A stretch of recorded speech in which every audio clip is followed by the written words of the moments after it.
Okay, hello everyone. So let us now learn how to draw ellipses. So if you go to the ribbon on the draw panel of the home tab, you'll see uh, if you click the drop down beside this ellipse button, then you will see three options for creating ellipses. So let's start with this first option, the center. Okay, so after clicking that, you can see that we need to specify the center of the ellipse. So you can click anywhere, and then this is now a specify endpoint of axis. This is now half of your major axis or minor axis. So you can decide which axis you want to be the longer axis. So I'm going to make this say 200. Okay, 200. So from the center to this, as you can see, is 200. So now we want to decide. I will create the vertical my minor axis. So I'm going to write about 80. Okay, so there you have it. So the major axis, the total length of the major axis is 400, and the minor axis is 160 units.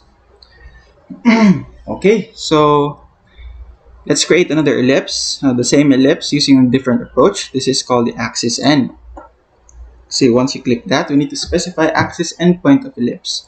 So we should take note that this is no longer the center. So this is the endpoint, the other endpoint. Okay, so if you click anywhere in the graphics window, and then if we want the ellipse to be with the same dimensions as the previous one, we need to input 400. So this is endpoint to endpoint of our major axis. Okay, now we need to input 80 again, because as you can see, this is no longer endpoint to endpoint, but from center to endpoint of the minor axis. Okay, so 80. So there you have it, ladies and gents. The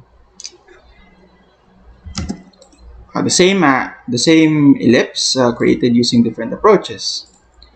Okay, so let's go to the third option.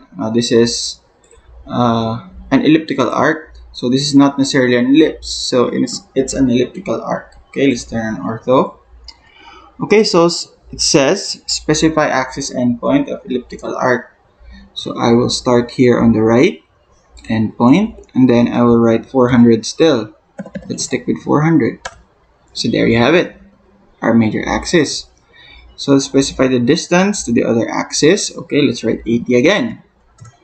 Okay, so now the difference between the other methods is that specify start angle. So the start angle is, I will write 0. Okay, 0, and specify end angle. So this will be my 0, and where do you want it to end? I want it to end at 240 degrees. Okay, so I'm going to write 240. Okay, so there you have it.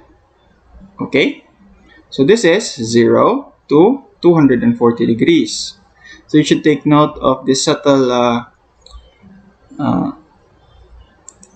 tendency of this function, because if you start clicking from the right to the left, your 0 will be starting here.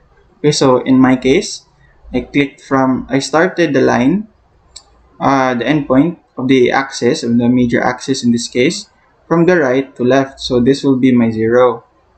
So it's better to do that because we are more familiar with this orientation, right?